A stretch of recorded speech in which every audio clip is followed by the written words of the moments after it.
Hey guys, welcome back to chapter 12. In this video, we are going to take a closer look at Gibbs free energy and just kind of really pull it apart and explore it. Now that we've learned how to calculate Gibbs free energy, let's take a look at maybe qualitatively being able to predict if Gibbs is going to be positive or negative. So Gibbs free energy is a result of two kind of different energy values. So it's the result of enthalpy change and it's the result of entropy change. Now, if we think about these from a perspective of like maybe favorable and unfavorable, or likely to be spontaneous, likely to be non-spontaneous, we can think about it like this. So if we think about enthalpy change, right, we could have a positive value for enthalpy change. We could have a negative value for enthalpy change. And let's remind ourselves what these things mean, right? So positive enthalpy change means that energy has to enter into the system. So we have to put energy into the system in order for that reaction to take place. A negative value means energy is exiting or being released from the system. So if we're thinking about which one of those conditions might be more favorable for like a spontaneous reaction, I would say an exothermic process where energy is being released would be favorable, right?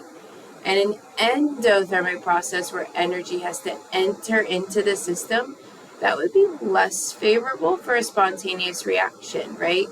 We do know some spontaneous reactions are endothermic, so that's not the end-all be-all, like positive value's got to be non-spontaneous. But if I were to predict, like likely, more endothermic reactions would probably be non-spontaneous. I would imagine that would be a greater percentage of them. So this might be, positive value might be unfavorable, negative would be favorable, right? We can think about the same thing from an entropy perspective. So we could have a delta S value that's positive. We could have a delta S value that's negative. So remember, a positive value means things are getting more messy, more random. And a negative value means they're getting more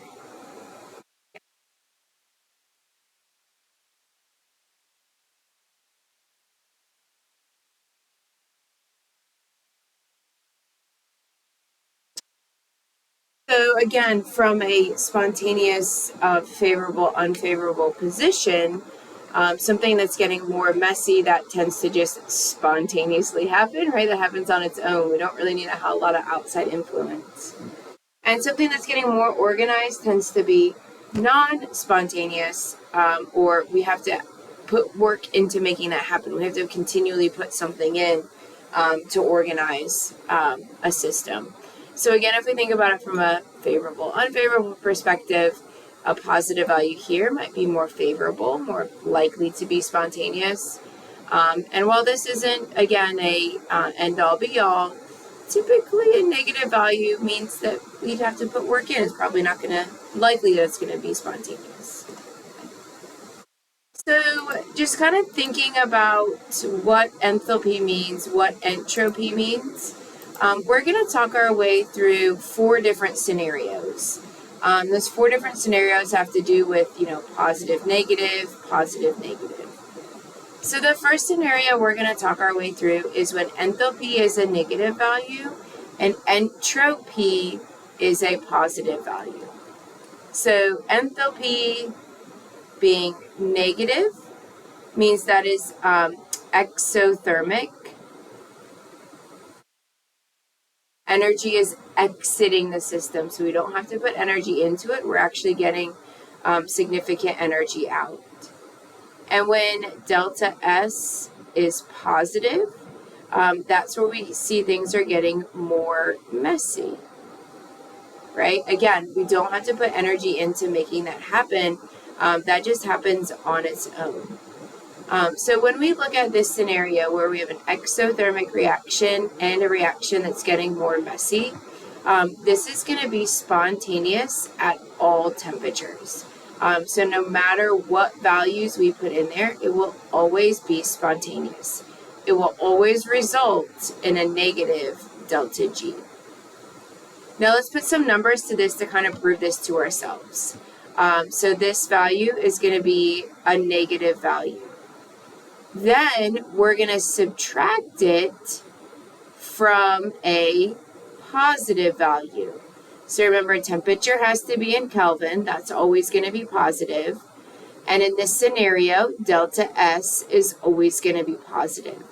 So essentially what we're going to have here is a negative minus a positive. Or we could do a spin on this. We'd have a negative plus a negative. Is there any circumstance mathematically where a negative plus a negative would result in anything other than a negative? That will always be negative, right? So when you add two negative numbers together, they're always going to result in a negative value, which means will always result in a negative delta G, which means it's always spontaneous. Let's take a look at another scenario. So that was negative, positive. Now let's look at it where delta H is positive and delta S is negative. So in this case, we've got an enthalpy change that is a positive value. That is an endothermic process. That means energy is entering into the system. We have to put energy into the system in order for it to react. And over here we have entropy is a negative value. That's where we're getting more organized. So in this scenario, we've got a system where we have to put energy in the form of heat, and we have to work to make it more organized. So this is going to result in something that is never spontaneous. It will always result in a positive delta G value. So if we have to put in work, or we have to put in heat to make it happen, we have to put in work in order for it to be more organized. It's never going to result in something that's spontaneous. It will always be non-spontaneous. So never spontaneous or always non-spontaneous. So let's look at this from a mathematical perspective. So here, this is going to be a positive value, right? Delta H is positive. And then we're going to subtract this from a negative value. So a negative minus a negative, when we have those two together, that's essentially like a positive value, right? So a negative minus a negative is a positive value. So we're going to have a positive plus a positive. Will a positive and a positive ever result in anything other than a positive value? No, it won't. So in this case, this will always be a positive delta G, and it will be always non-spontaneous. These are the easy ones where the signs are different. So negative and a positive, or a positive and a negative. When the signs are different, those are easy. We're going to be able to make an always statement. When the signs are the same, that's where things get interesting. So in this scenario, we've got negative, negative. So in this scenario, delta H is a negative value. So that's an exothermic process. That is an exothermic process. Okay, heat is exiting the system, it's getting released. But we have entropy over here is also a negative value. So that was the scenario where we're getting more organized. So now we see these two are conflicting with one another. We've got a system where energy is being released, but I'm having to put in some work in order to organize that system. So how do we know if and when this is going to be spontaneous or non-spontaneous? Well, when this scenario where the two pieces are competing, it's going to be temperature dependent. So in this scenario, delta G is going to be a negative value at low temperatures, so spontaneous at low temperatures. And delta G is going to be a positive value at high temperatures, so non-spontaneous at high temperatures. So let's take a look at why this is temperature dependent. So looking at these two values, this is going to be a negative, and then we're going to subtract that from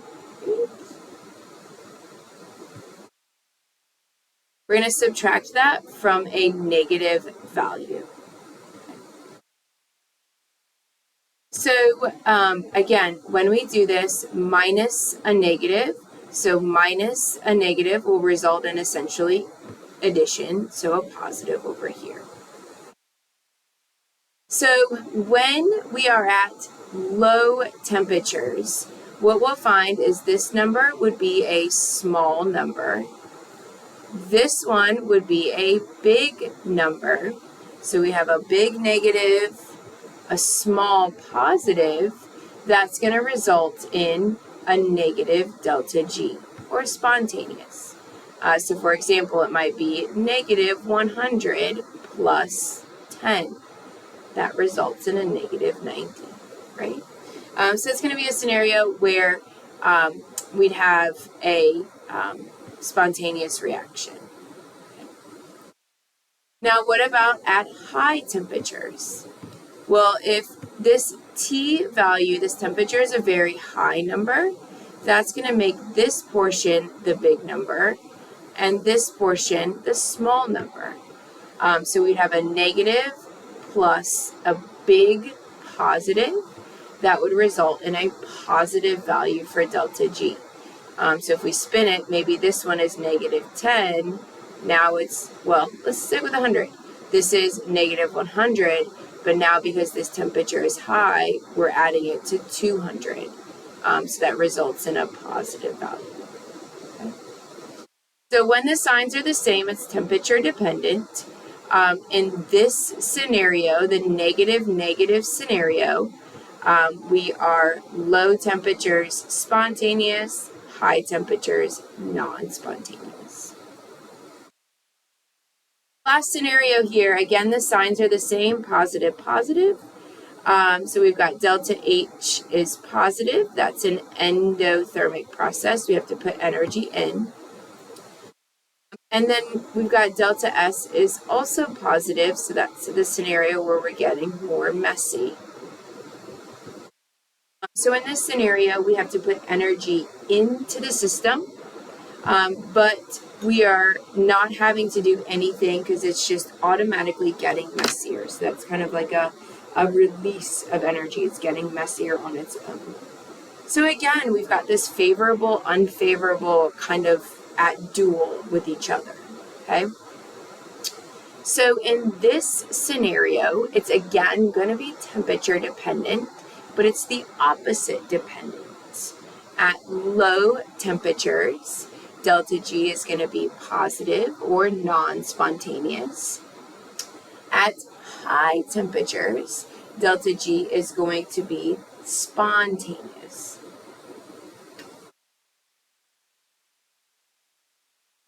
Okay, so let's take a look at this. So this value is always going to be a positive, okay? And then we're going to subtract from another value that's always going to be a positive. Okay?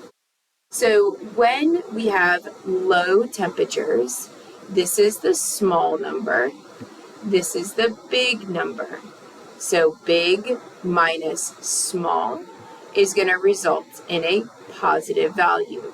100 minus 10 is a positive 90.